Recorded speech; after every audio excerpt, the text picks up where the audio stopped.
I'm not going back to jail. I'd rather lose you. What's up, team? First and foremost, I miss you guys. Happy Christmas. I hope you guys had a wonderful, safe Christmas filled with love and family and joy and positive human interaction. Hope you guys had a great day with your loved ones. It was pretty good on my end. It was my first Christmas as a father, so it was pretty special for me. And we had a blast.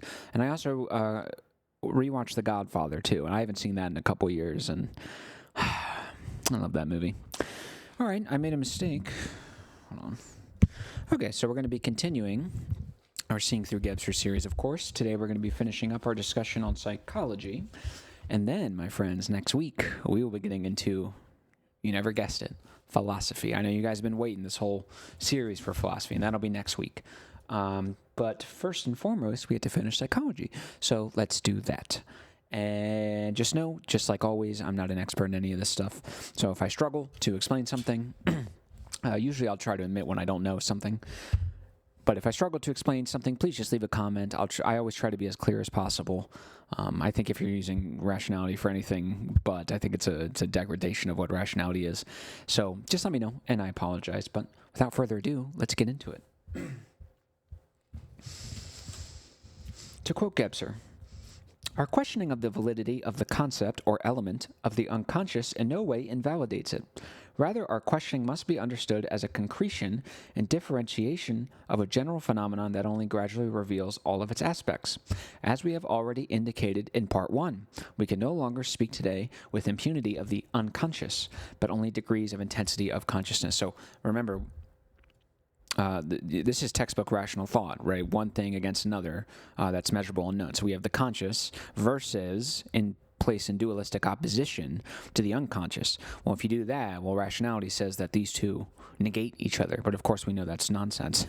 You could argue that most people who are completely unaware of their unconscious constitution, if you want to insist on using that terminology, their conscious actions are little more than just the expression of the will of the unconscious, right? Like their conscious actions are the unconscious because they have no way of properly mediating or integrating these things.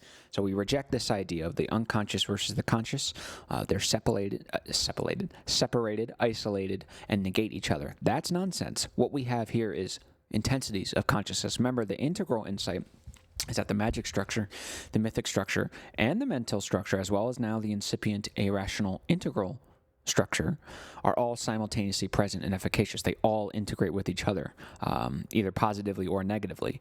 So the idea here is not one or the other. The idea here is intensity of consciousness. So rationalists, as we know, despite going on and on and on about how they're just purely rational beings, they're not, right? We know for a fact they're not. They're all working on pre-rational drives. They all have a story about wanting to make the world a better place, as do I. My point is that they're all present. Well, there you go. Same thing with the structures. Some, I agree. What gives the appearance of a distinction is rationalism. Not in the sense of the rationalists have done something particularly wrong, but we have fundamentally misperceived this. Because when you look at someone who has the mental structure that is strongly intensified, it's easy to think, okay, there's a conscious versus unconscious here. One has been privileged over the other. It's not true. All of it's still there. All of it's effectual. It's just some has a higher degree of effectuality than others. But only degrees of intensity of, but only of degrees of intensity of consciousness. A terminological advance beyond the dualistic thought cliche, unconscious conscious, that extricates the highly differentiated structures of the various degrees of consciousness from this simplistic antithesis. We come to our second point, number 2. So remember, a little quick reminder last week. The first point is time as an intensible factor and as an energy is becoming recognizable in psychology for the first time. That's a very obvious sign of integral consciousness. Number 2 is the supersession of dualism. Moreover, it provides evidence of, number 3, the initial manifestation and awareness of the pretemporal, the time-free, which can neither be conceptualized rationally nor experienced irrationally, but only perceived irrationally. So we're going to finish, we did part 1, or point 1 last week, so we're going to finish up point 2 and 3. Our second point, the supersession of dualism in psychology. As our example of the terms unconscious conscious demonstrates, terms still current today in the language of psychoanalysis, there do not seem to be grounds, at least in the area of psychoanalysis proper, for overcoming dualism. Moreover, we find in the present-day writings of the most prominent representatives of this branch of science recurrent reference to the psyche in terms of opposition, although the psyche is actually polar. We talked about this in part 1. It is of course understandable that a science dealing in an empirical manner with the irrational should choose to retain preeminently rationalistic concepts and modes of expression. So the soul and the psyche, I will admit, there might be a little bit of criticism for Gebser here. I don't think he does quite a good enough job of differentiating these two. Because on one hand, it does seem like he's drawing a distinction between, I guess, the mythical soul and the rational soul. The mythical soul is being at the center point of polar complementarity between your soul, I guess, and the universal soul. Because remember, representation and imposing space between you, symbolism essentially, that's actually mental stuff. That's actually rational stuff. That's actually a rational impugning of the mental structure onto the unperspectival man, the man constituted purely by the magic and mythical structures. But those people were completely subsumed in the world. When they were doing a ritual, it's not that they were symbolically participating in anything. They were participating in God's will. God was present in the ritual. It's only afterwards, rationally, when we look back and impose and project the rational way of doing things, do we realize, oh, they must be doing something symbolically, because that's what we'd be doing. No, my friend. What was I about to say? Yeah, so it's hard to know what he's, because on one hand he does sort of hint at a distinction, but on the other hand, I think there was a line earlier where he said, remember he said psychology is just a rational accounting of the soul? It's like, okay, well, in terms of conferring order, clarity, and depth, which one is it, right? I'm not saying it can't be reintegrated, but, you know. It is, of course, understandable that a science dealing in an empirical manner with rational... Okay. Yet it must not be overlooked that the introduction of the concept of ambivalence by Bleuler signifies a fundamentally anti-dualistic shift in psychology, so that ambivalence, Gebser always ties to mythical polar complementarity, that yin and the yang stuff. In the analytical psychology of C.G. Jung, Carl Jung, of course, we can discern a manifest attempt to overcome dualism in terms of his basic theses, the theory of individuation and the quaternity theory. The theory of individuation strives towards achievement of a psychic wholeness of the self.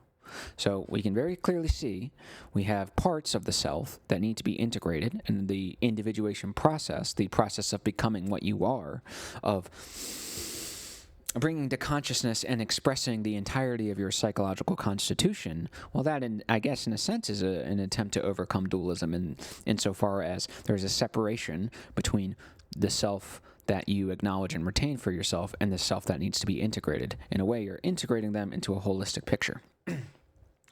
This self has nothing in common with that of Indian metaphysics popularized in the works of Paul Brunton.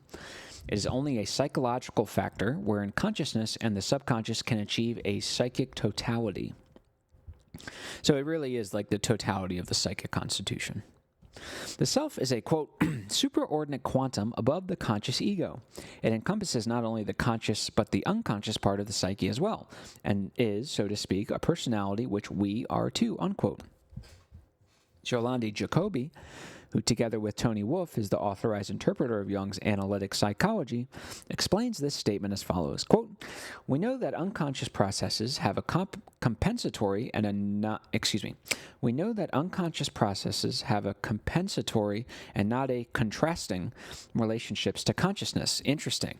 If you go take Carl Jung's class, John David Ebert's class on Carl Jung, I learned this. I think it was, who was it? Eric Fromm? Is that the guy's name? Eric Erickson? Is that his name? Some famous psychologist named Eric.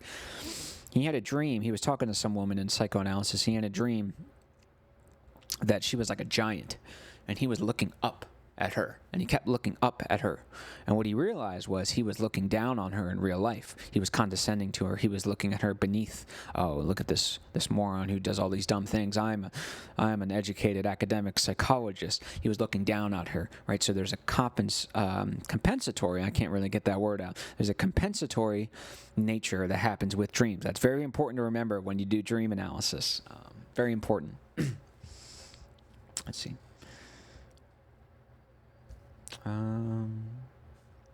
Unconscious and conscious are not necessarily opposites. They complete each other, constituting a self.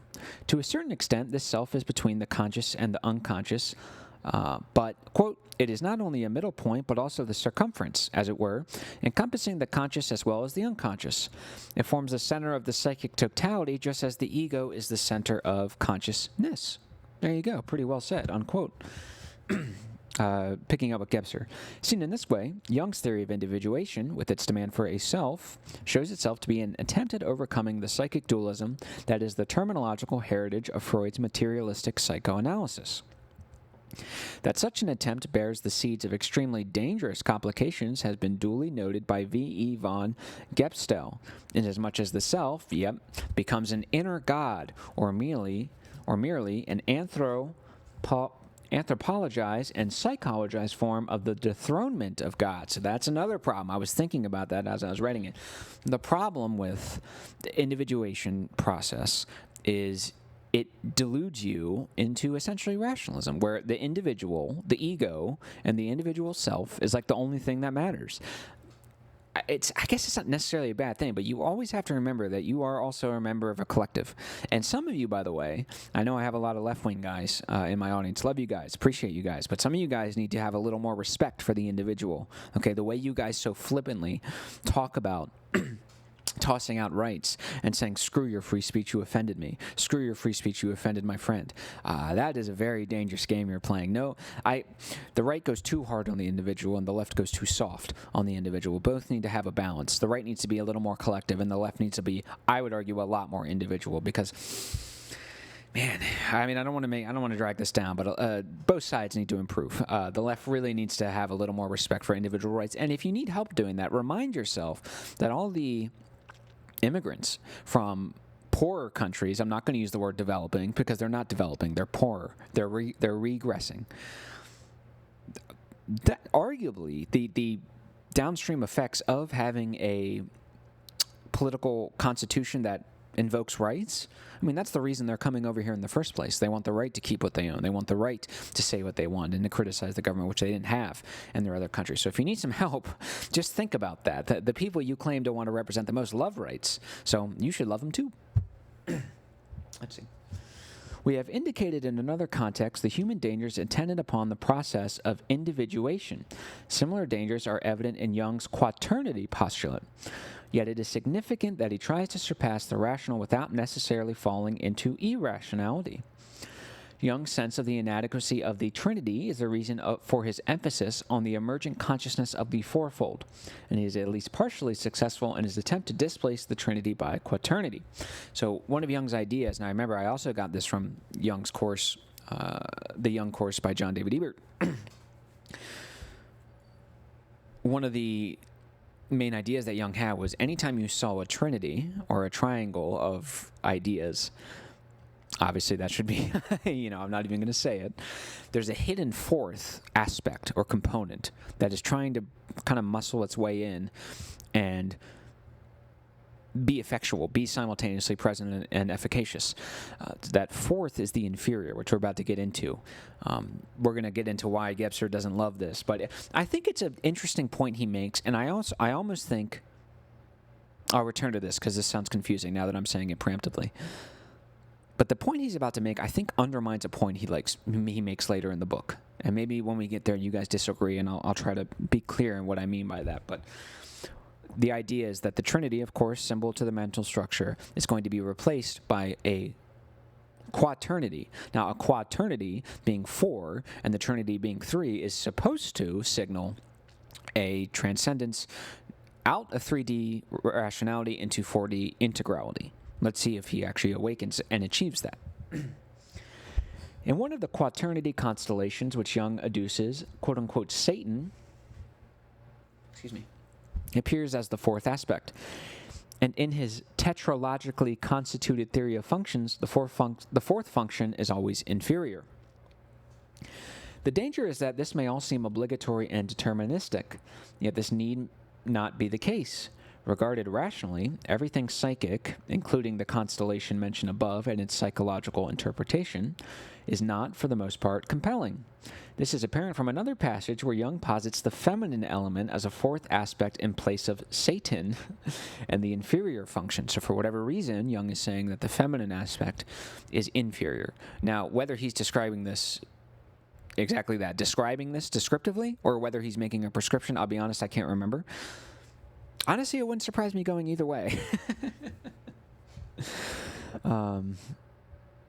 Thereby extending the Trinity by the feminine element as such. This extrication from the Trinity is doubtless a symptom of the need to surpass the three-dimensional rationality and the consequent dualism of good and evil. As a psychologist, Jung rightly restricts himself to a psychological interpretation, but by doing so, he psychologizes in an extremely one-sided manner the general impulse felt today to outgrow three-dimensionality. Notice, by the way, actually, I'll make this point later.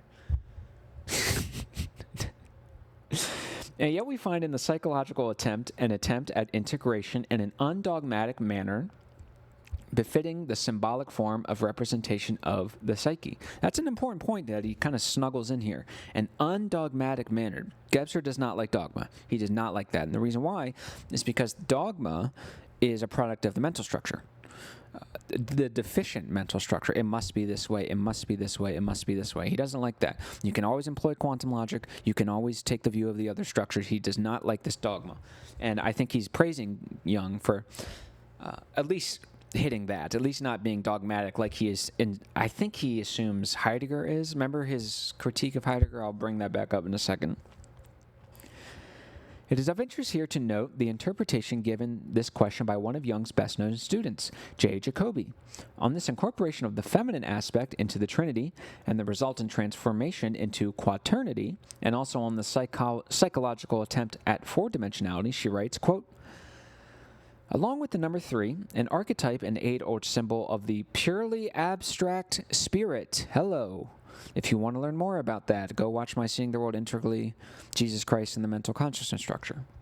Purely abstract spirit, particularly in the Christian religion, Jung has posited the number 4 as a most significant archetype for the psyche.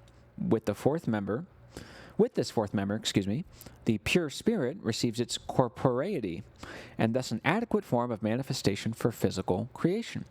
Together with the masculine spirit, which represents merely one half of the world, the 4 contains the feminine, corporeal aspects as its counterpole, rounding out the first into a whole. I want you guys to, unquote, I want you guys to predict what Gebser's criticism of what was just said.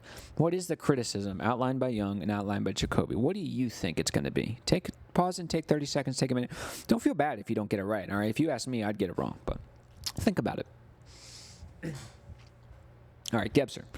It is true that Jung inadequately differentiates between trias, triadicity, and trinity. We've already discussed this on page 86 at the very, very beginning.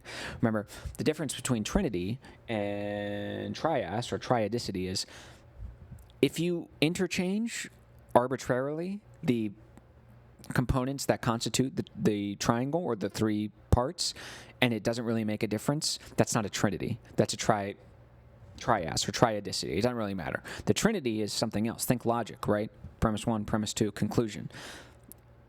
You can't just randomly interchange these parts because you'll get bad logic, obviously. So that's the key difference there. It is also true that he equates Satan, or the shadow, the inferior function in the Faustian sense, with woman, via his tetralogical formulation or symbolization as supraordinate elements, thereby making a psychological attempt at a totality beyond dualism. So that is what he's trying to do, right? He's trying to, in reintegrating that 4th dismissed inferior function, well, as J. Jacobi outlined, we're trying to have a more holistic, complementary, polaristic view. What's wrong with that? The intention is good, but the execution fails. Nonetheless, Jung's psychological attempt is an attempt to overcome the 3-dimensional paternal world even though the overcoming is couched in the ambivalent expression befitting the psyche. He does reach out, quote-unquote, beyond dualism via a conscious regression into polarity, while his rational interpretation of the psyche is an effort to break out of the dualism. Interesting. I'm going to repeat that for emphasis. Even though the overcoming is couched in the ambivalent expression befitting the psyche. He does reach out beyond dualism via a conscious regression into polarity, while his rational interpretation of the psyche is an effort to break out of the dualism. So, what he's saying is the intention is good. The intention is to break out of the 3D mental rationalist nonsense. Great. The problem is you went backwards. You committed a regression rather than a transcendence. And that is the ultimate critique of his fourth function idea here. Not backwards, but forward. Not into a mythical two-dimensionality, but into an integral four-dimensionality.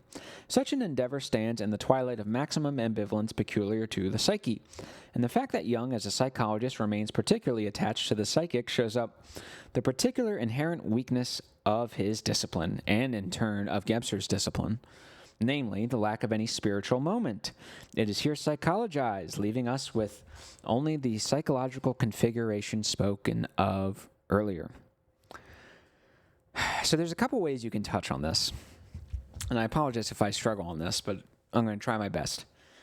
So the problem with psychology, as Gebser just mentioned, it has no room for the spiritual moment. It takes everything spiritual and it psychologizes it away. In many ways, it does the same thing that rationalists do, and it just rationalizes everything away where nothing has meaning.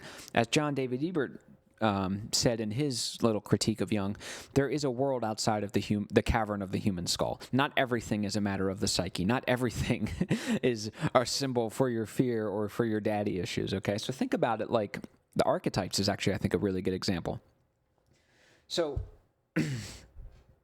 remember, in the unperspectival world, in the magic and mythical structures, there was no imposition of space between you and the world or the object you're beholding, so you could rationally think about and analyze it. You're not symbolically interpreting anything because you already have the knowledge through intuition. Intuition is the attainment of truth through an intimate awareness of the qualities revealed in the presence of experience, in the experience itself. Think of it like you're a shepherd and you're walking and you hear a loud cracking thunderstorm, and depending on which view, depending on if the mental structure has mutated or not, either way, you know intuitively, hey, I can't go because this storm is going to be too much. Either it's going to be, I can't go because the gods aren't letting me go, and I know that for a fact because the storm is the god and he's clearly very upset. Or it could be, I don't have all the scientific knowledge on that. I know that's going to be way too much. Rationally, I have to go somewhere else because this is insane. Either way. So, how do I say this?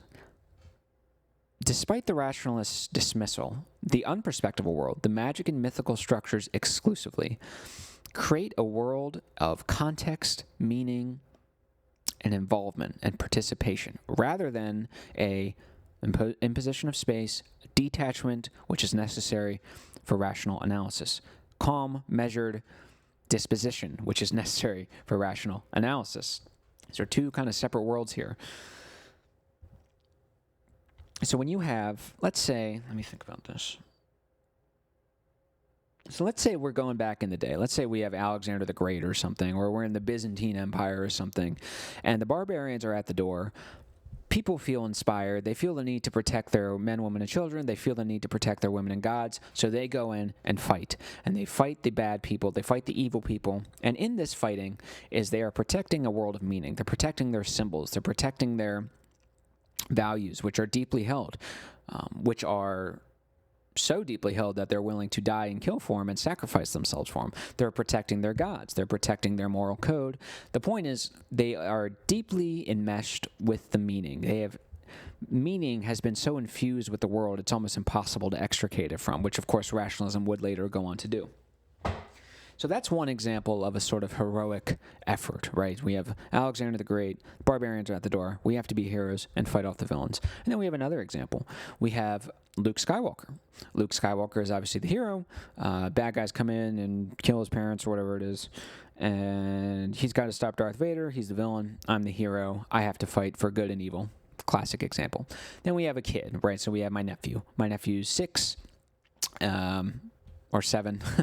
And he wants to defend someone in his class. He feels pressured, he feels uncomfortable, but he does it anyways. He sort of finds the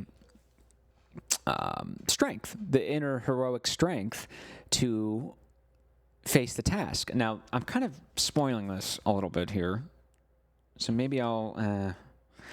The point is, with each example,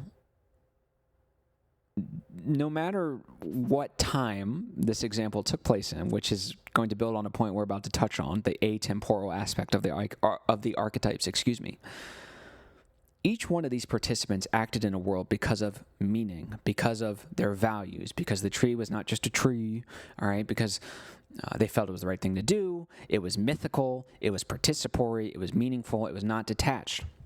So all this meaning, all this context, all this deep symbolism and deep resonance and all this stuff gets completely undercut with the archetypes, where everything gets flattened. So instead of saying you're fighting to protect your women from evil, protect the terrestrial sphere for the gods so they can come down and save us, to protect the values of good and evil, to live in a world that is worth fighting for so you can raise your children and all this stuff. Instead of doing all that, which is the sort of awesome stuff, they go, oh, yeah, that's just the hero archetype. This sort of we'll get there, but it gets flattened, right? So it's possible that that's what he's referencing here, where you really do have spirit shine through. You really do have this sort of transparent energy shine through and render the integral spiritual whole transparent, and it all gets psychologized away because it's all just fear, or it's all just, I don't know, it's nothing. So that's one example of, spirituality in a sense getting psychologized away or getting flattened through the archetypes in that case. Another example could be the numinous experiences, right? Of course, what do we know what happens when you attain rational knowledge of your numinous experience? Well, it ceases to become a numinous experience, doesn't it? The child no longer fears the thunderstorm when he realizes, oh, it's just a scientifically originary and explainable event. You know, it can be scary, sure, but it's not like a big scaring monster. That could be another example as well. So I apologize if I didn't explain that quite clearly. I hope I did. I think I did. But if you guys have any questions, just please leave a comment. So we'll continue. Totality is achieved here only by the acceptance of the other pole. Man is degraded to a mere vehicle and functionary of the psyche. Thank you. I don't even know why I bothered. Gebser just sums this up so much better than I do. The totality achieved via the self supposedly places man beyond good and evil, a rational deduction, but can only be achieved with the ambivalence of the psyche and consequently with no binding or obligatory quality. Thus, from the standpoint of aperspectivity, nothing has been surpassed or superseded. It is a psychological attempt, which is impossible to carry out, at the concretion of the spiritual, and as such is symptomatic of our age. But here in a psychologized image of the world, the diaphanon, translucence, itself not bound to polarity any more than dualism, since it renders darkness as well as brightness transparent or diaphanous, cannot be an effectual spiritual element. Notwithstanding this, Jung's attempt, within the given limits and boundaries of psychology, remains an admirable conception, and viewed psychologically, it must be deemed a decisive and courageous step toward aperspectival fourth dimensionality, viewed psychologically in quotes. Repeat, Jung's attempt remains an admirable conception. Notice the change of tone between criticizing his buddy, Jung, versus criticizing Heidegger. Okay, remember many videos ago when he was ripping into Heidegger, you just rationalize meaning all the way. This is... like, now with Jung, it's like, oh, you failed, but the intention was really good. It's like me to my girlfriend or my daughter, like, I'm really proud of you, and I'm here to support you, and I don't really care when I don't care if you fail, because I love you anyways. Thank you, Jung. Ridiculous nonsense. Absolutely ridiculous. But, hey, Gebser's a man. It is to this psychologized forward dimensionality that J. Jacobi alludes when she observes that, quote, in a transitional age whose signature is a transition from 3 to 4-dimensional thinking as a result of discoveries in the sciences, notably in modern physics, it is perhaps more than fortuitous than the modern orientation of analytical psychology. C.G. Jung's psychology of complexes has chosen the archetype 4 as a central structural concept for its theory. Just as in modern physics, it was necessary to incorporate time as the fourth dimension in order to acquire an encompassing view of the totality. Let's repeat that again. Hold on. Lost my spot. Just as in modern physics, it was necessary to incorporate time as the fourth dimension in order to acquire an encompassing view of the totality. Beautifully said. Integral consciousness just summed up there. So to the inferior, the fourth function, the totally other in psychology, despite its distinctness, had to be differentiated and incorporated into psychology for an integral understanding of the psyche, just as time was incorporated into physics. So this is a very, very clear and lucid connection. Hey, this the underlying structure of what's happening epistemologically is mirrored in physics and psychology. We incorporated time in physics to come to a more holistic, integral perception. We're incorporating time into psychology to come to a more holistic, integral perception. Same thing. It's pretty cool, huh? The spiritual energies at work. I think it's cool. If only because of this fundamental novelty and its consequences in the conception and treatment of the psyche, the psychology of Jung may take its place alongside those sciences that are fundamentally transforming the previous image of the world and shaping a new one along common guiding principles, unquote. Now to quote Gebser, more revealing than the general soundness of these remarks is the endeavor that they bespeak, since their full comprehension is difficult because of the psychological factors involved. We can in any event observe that analytical psychology not only strives to master dualism by a reawakening of symbolic thinking, but also endeavors to go beyond the two-dimensional psychic and three-dimensional rational. I'm going to skip ahead a little bit. Although Jung's later research is definitely not directed towards the perception of the spiritual, one of his earlier basic concepts, that of archetypes, is definitely irrational in nature.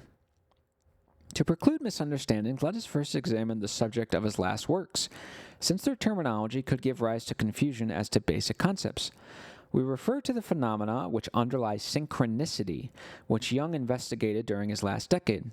By synchronicity, he understands, quote, a perceptually experienced parallelism or simultaneous occurrence of external or internal processes which cannot be causally related. So that's a fancy way of saying when you, essentially a coincidence that's too coincidental, like to the point where you borderline have had a numinous experience.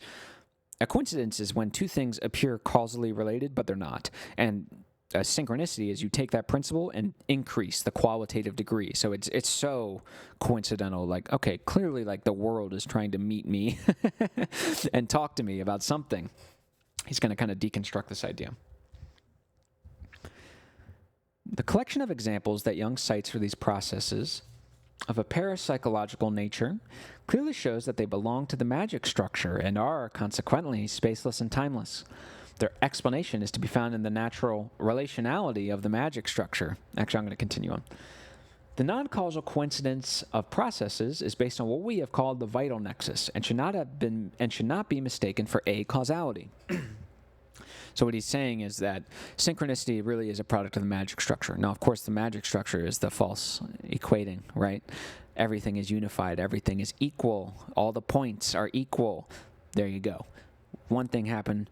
Another thing that happens that's not causal related, I'm going to connect them anyways. Not through a causal nexus, not through a rational nexus, through a vital nexus, through direct pre-rational experience. We're going to deconstruct this idea. Events not comprehensible causally belong to the magic realm and are pre-rational phenomena. Acausal events, by contrast, being free of causation, are irrational by nature and as such cannot be experienced vitally. Only the magic is experienceable vitally. I'm going to repeat that for emphasis. Events not comprehensible causally belong to the magic realm and are pre-rational phenomena. Acausal events, by contrast, being free of causation, are irrational by nature and as such cannot be experienced vitally. So, here's the difference between pre-rationality and irrationality.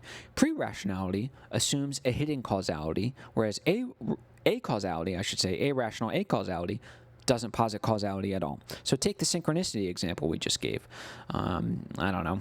I'm talking to my dad about my dead mom, and we were talking about how much we love I don't know, freaking Build-A-Bear bears, and how much she used to love Build-A-Bear bears, and it was very special to her.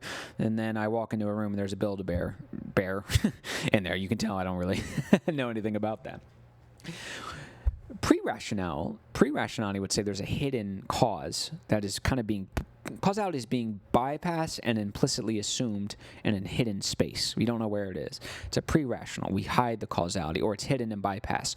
Whereas acausality posits a sort of relationship here, but without causality. A lot of times you hear the words co-arising. So that's really the difference between pre-rationality and irrationality. One bypasses causality via implicitly assuming its hidden existence, but not consciously understanding it. The other just simply doesn't posit it at all. It recognizes rationality and it recognizes causality, and it steps outside of it because in doing so, you attain a higher degree of truth.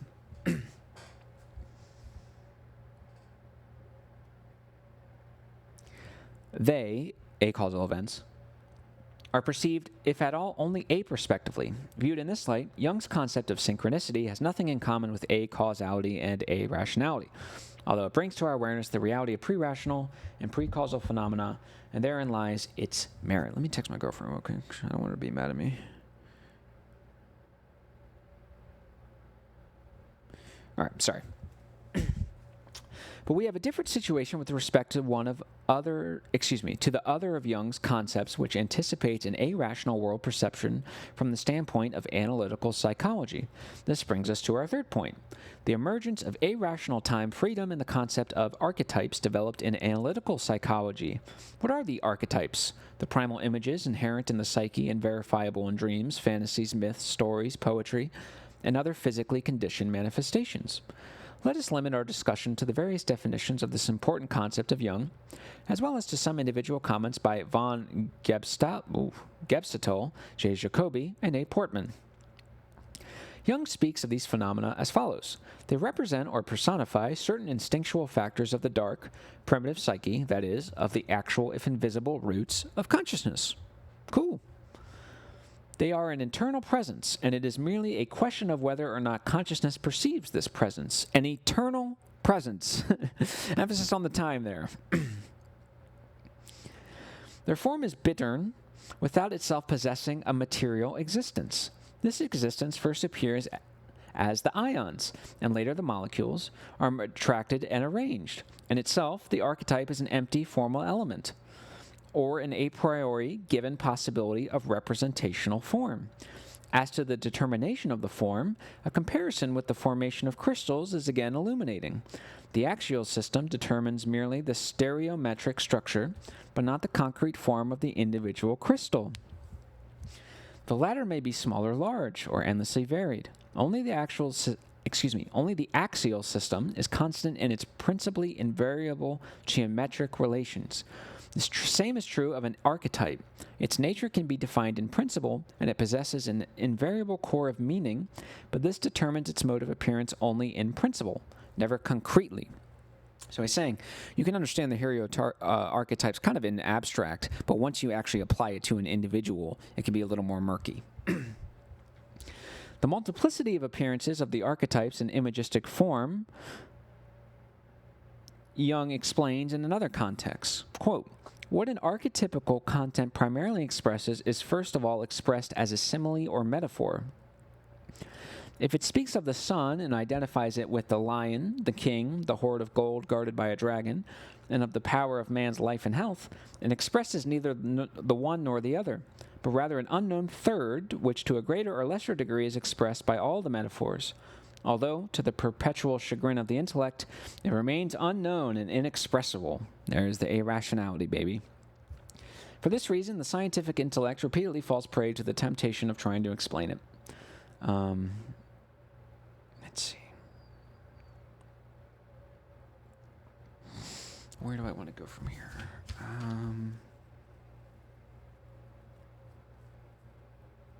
So the archetypes are amaterial and they're atemporal. So So remember the examples I gave earlier. We have the Byzantine Empire, or Alexander the Great. We have Luke Skywalker. And then we have the contemporary, my nephew, on December 26, 2025. If you insist on using the hero archetype, which I guess you can, the hero archetype existed atemporally. It doesn't belong to a particular time period, like a fashion sense, like a certain, or maybe an intellectual vogue or an intellectual fashion, right? Oh, the 60s, that was so postmodern. We're done with postmodernity. We're in hypermodernity. Emphasis on the time, right? The fact that it shows up in all these different places and all these different areas speaks to its atemporality. It's also amaterial, of course. Now, here's the difference between Jung and Gebser's understanding of the archetypes. So the archetypes, according to Jung, are hidden in like a layer of the unconscious. Gebser doesn't like this. So, according to Jung, the archetypes are furniture in the room. Right? I walk in, I see a couch, see a chair, see a table, see another chair. Great. That's like the archetypes. They belong in a particular, it might be invisible, I'll give you that, but they belong in a particular space in the unconscious, and they can be sort of activated. Gebser disagrees. Gebser says no. The archetypes are not the furniture in the house. The archetypes are the mental abstract calculations that bring the house into being, right? So the archetypes preform the psyche. The archetypes create the psyche as such. They are not hidden within the psyche or the unconscious. They are the reason the unconscious or psyche exists as it does. So that's sort of a difference between Jung and Gebser's view of the archetypes. Okay, I'm going to skip ahead. So he made a point about the archetypes seeming to point to something. To what then do these archetypical structures point? Although analytical psychology speaks of structures, this does not necessarily make them conform to those of physics or biology. This justification for considering atomic, biological, and archetypical psychological structures as a common aperspectival manifestation is not based on the use of the same terminology, but on what we might say lies behind, or temporally before, whatever they circumscribe. It is based on the pre-temporal and pre-spatial state, which is not rationally comprehensible or imaginable, but which they make evident. The becoming evident of this state on the basis of these formulations is the same as their coming to consciousness, which transforms this state into aperspectival time freedom, whence it becomes perceptible.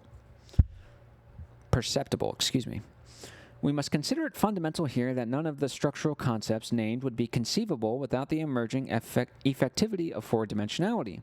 In other words, in each instance, the rational dualism must be surpassed, and time, in its appropriate form of manifestation, must be included in the deliberations. For physics, as clock time and the energy quantum; for biology, as an inductive element, as well as a variable intensity; and for psychology, as the effectivity of the unconscious and as psychic energy. Really beautiful, kind of very quick summation of the past subjects we did. In physics, of course, we incorporated clock time. We were able to unify space and time. Great. In biology, we had time as sort of inductive. Remember chronogeneity, the temporal structure of physical processes and intensity. And then now we have the unconscious and all of its time freedom aspects.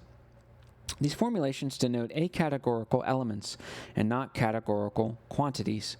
The acategorical elements overdetermine and transform the three-dimensional system into four-dimensionality and make possible the irrational perception of what is no longer rationally representable. Beautiful. The concept of the archetype may be regarded as an incipient manifestation of the aperspectival world. For despite its psychological determination, it is ultimately apsychic. Only the forms of appearance of the archetypes are psychic phenomena, which in their allegory and imagery evidence an irrational character. The archetypes themselves and the archetypical structures are eternally present. This means that they are time-free. Boom. They are such that, although, quote, lacking a material existence, unquote, they preform the psyche. So that's why I was saying it's not... the archetypes are not furniture in the house. It is the mathematical equations that allow the house to be built in the first place. They preform the house. This means that they are not only immaterial, as the psychic is in and of itself, but amaterial. They underlie and preform the psyche achronically and amaterially. Moreover, to the, quote, intellect, they are unknown and inexpressible, unquote. That is, they are not merely irrational, but irrational insofar as their incomprehensibility and inconceivability do not prevent us from raising them into perceptibility. One more point on the atemporal, eternal aspect. Remember the 3 examples I gave? Think of the Byzantine Empire, Alexander the Great. You know, he didn't have to learn that from anyone. That's the whole point. The point is that my nephew, when the hero archetype was activated and he stood up for his friend in school, he didn't learn that from Alexander the Great. He didn't learn that from anyone. That's what I'm saying. It's an archetype that preforms. It's already embedded in you as you come in. So it's atemporal. It's regardless of time. It doesn't matter. To the same extent that it is true of atomic and biological structures, the, quote, archetypical structures, unquote, are not representable and inconceivable. They point to a rationally unrealizable state before time and space, and indeed before space-timelessness. That is the case when the archetypical structures are regarded as symbolic manifestations of what, quote-unquote, lies before space-timelessness. When they are so perceived, then the achronon appears in them, clearly revealing that, like all symbolic expressions, the archetypes too are of pre-Tellurian origin, so they're of a spiritual origin, and that is ultimately what they're pointing you to. Origin, that spiritual beginning, the spiritual whole. That is what Gebser claims the archetypes are pointing you to.